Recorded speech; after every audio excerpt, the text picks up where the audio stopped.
think I'd try this a new way. I'm gonna show you the tricks that I know. I'm getting tired of talking, and I need more of a show right now. It's time that you made your mind up, 'cause lately all it ever does is change. Feels like we're only talking, going round and around, back around. I will fight like no other every day. I won't stop like the others. I will stay. 'Cause now is the right time, and I'm feeling alright. I'm playing your game like I know I can win right now. You got me on tonight. After our unforgettable lion sighting at Naipan Waterhole, it was time to say goodbye to this magical place and to head further northwest. But first, we had to tackle the road from hell again. Because it was slightly cooler than before, the going was a little bit easier this time, but the sand was still thick enough to trap you if you lost momentum, which is exactly what happened to us. Hard underneath, but hey, we hit a really soft patch, and then there was lots of branches and wood in the road, and I stopped because I was afraid to cut the tires. So now we're a bit stuck. Hopefully not for long. The easiest way to get out of thick sand like this is to deflate your tires to about 1.2 bar and to remove as much sand around and in front of the wheels as possible. The more time you spend doing this, the better your chances of getting out. And if you want to increase your chances even more, get someone to push as well.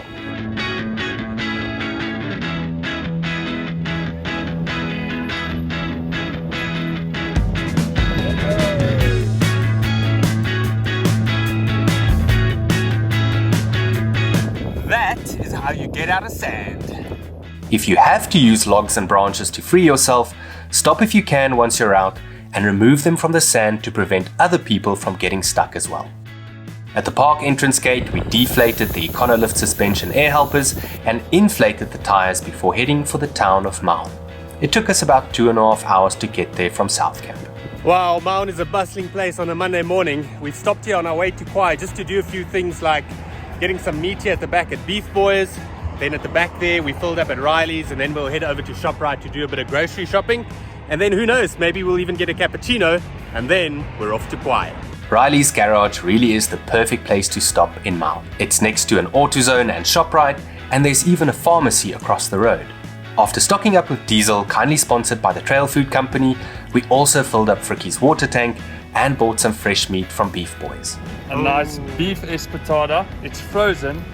Top tip, if you buy meat or you package meat beforehand, always try and freeze it before you put it in the fridge. It will keep the fridge cooler for long. We even got our cappuccinos from Riley's little store. Lekker koffie. Yeah, cheers man. Cheers, man. Khwai, here we come.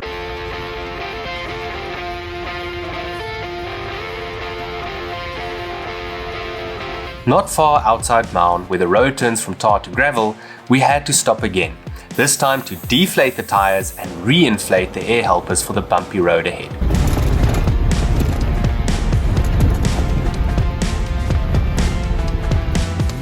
We're on our way to Khwai from Maun. The road's not nearly as bad as we thought it would be, and we're on the little detour now where it gets very wet. Got some other people coming from the front and some Ellies next to us.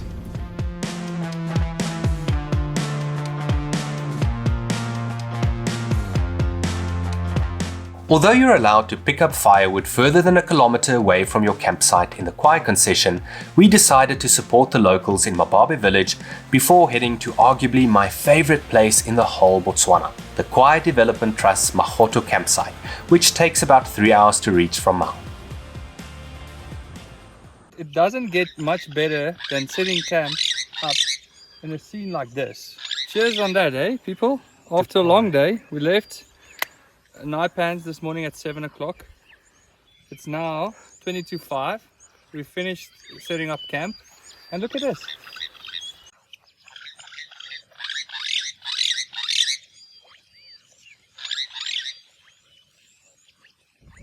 Young bull elephant watching us, checking us out. see if we're lekker oaks. Lekker oaks. But he saw we are lekker oaks. So he decided, I'll give them a pass. After watching the elephants feeding around our campsite for a while, we hopped into Frikkie to do a short game drive. Literally the first animal on our first afternoon game drive here at Khwai is a leopard. Oh my goodness, here she comes.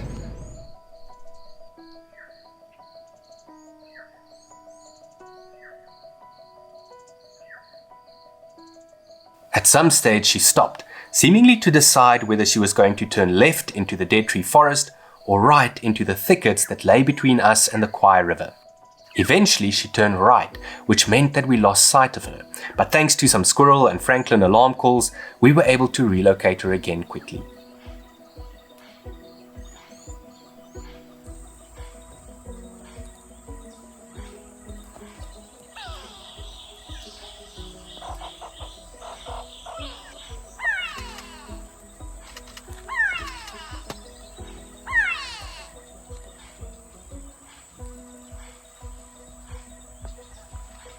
She seemed very alert, and at this stage we assumed it was because she was hunting, but we were wrong. She slowly made her way to the river, stopping every now and again to listen.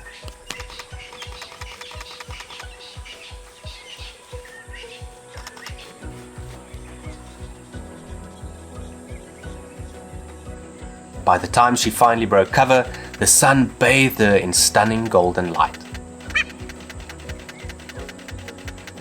She headed straight for the edge of the water where she crouched down to quench her thirst.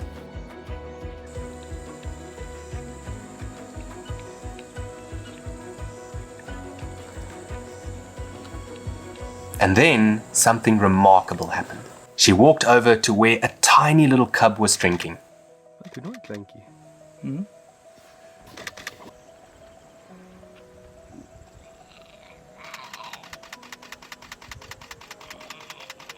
We couldn't believe our luck and just how relaxed the leopard and her cub were with us parked right next to them.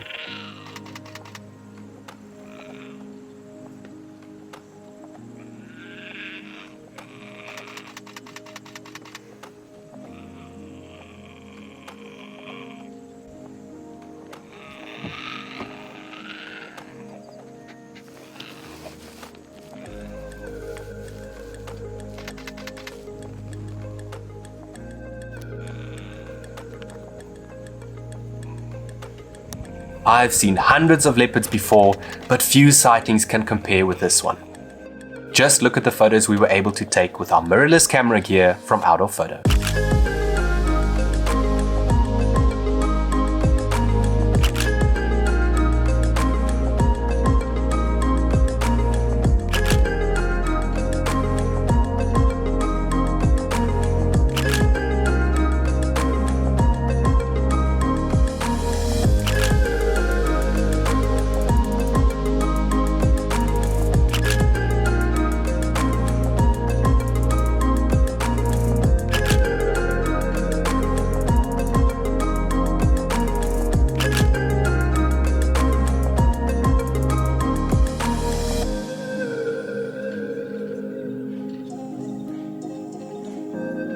After spending about 15 minutes with them, the mother and cub disappeared into the thickets, only to be seen again on our final afternoon at Khwai.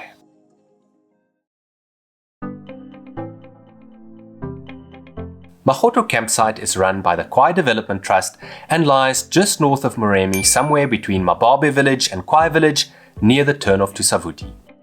There are 50 numbered stands, but many people wild camp on the northern bank of the Khwai River, which the community members don't seem to mind.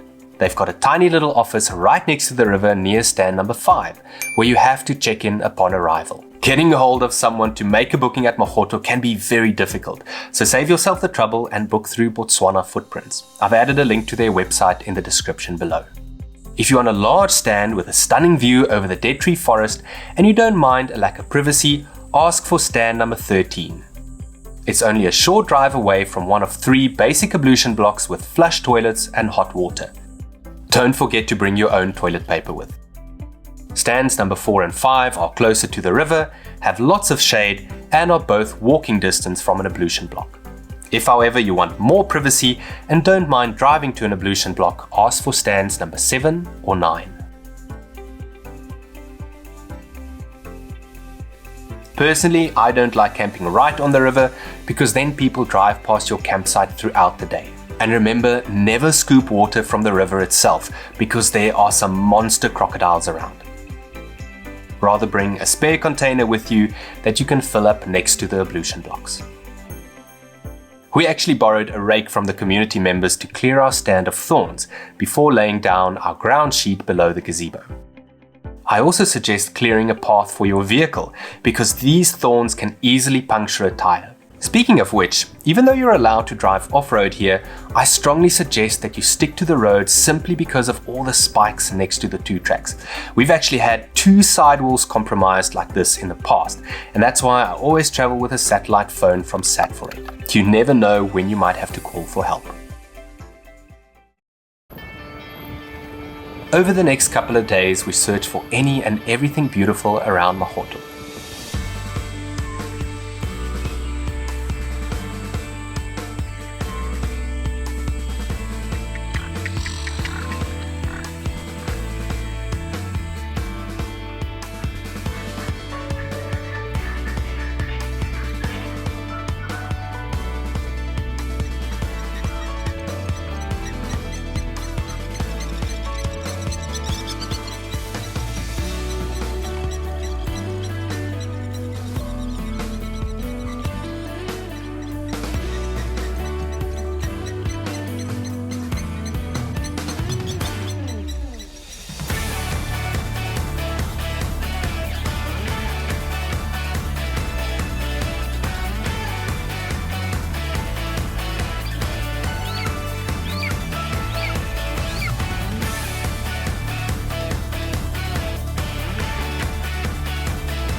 What I love so much about this area is the fact that it has an extensive road network that allows you to do game viewing in some breathtaking landscapes.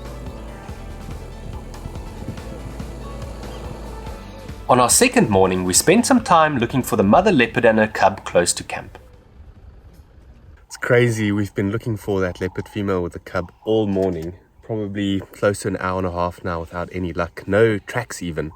And then as we hit the river, we find a pack of wild dogs who had made a kill on the other side, on the Moremi side, and they've attracted a few white-backed vultures as well. Check this. We could clearly see them on the opposite bank and spent close to an hour with them, watching them finish the remains of a kill and socializing with each other.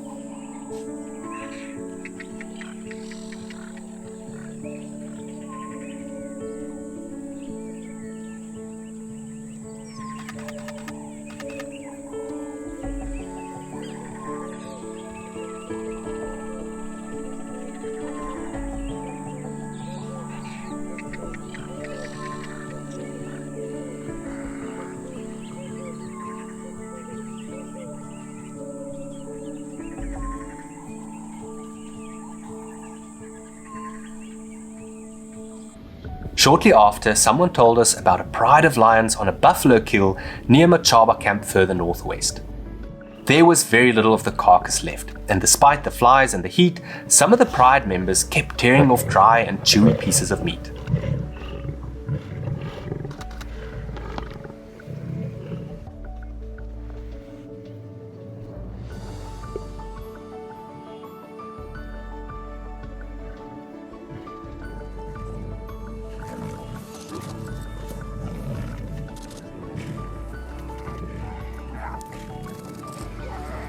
Because we were now so close, we decided to pop in at Chobe to say hi to friends Sean and Elke, who we had visited 10 years before at Tarangire treetops on the Serengeti Trip.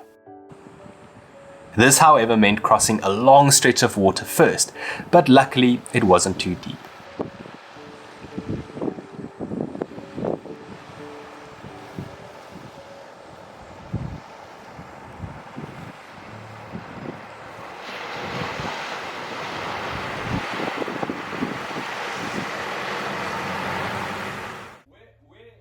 Unfortunately, Sean wasn't home, but we had a great catch-up with Elke, who gave us some excellent information about the area's predator movements.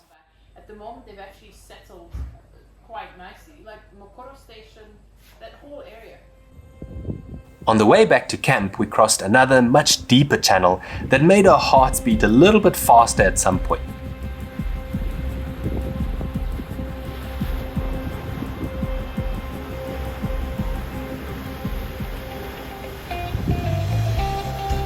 Thank goodness for Fricky's snorkel, which had been fitted by a 4x4 Centurion shortly before the trip. If you're unsure about the depth or which line to take through, don't attempt to cross any of the channels. Rather wait for one of the lodge vehicles to come past and show you exactly where to cross safely. And again, because of all the crocs, it's a bad idea to walk through the water to test how deep it is. That evening, after all the excitement, Yei offered to make dinner. Wish that I could stay. Wish for this moment to never go away. Choma, what's your bacon? For the first time on this trip, we're doing the world famous, world renowned potbrood. Nom nom. So I can't believe we only waited till now. But yeah, it was a good day.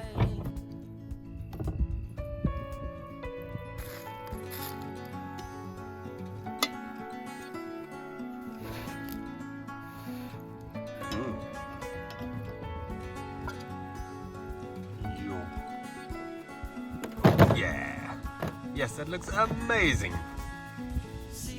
And to top it all off, we spotted a surprisingly relaxed serval hunting in a clearing right in front of our camp. Little did we know that Khwai would reward us in the most memorable way the following morning.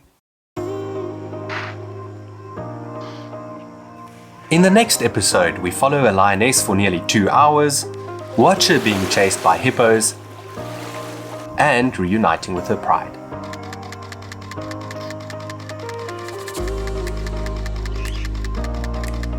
We also have lunch with some friendly elephant bulls.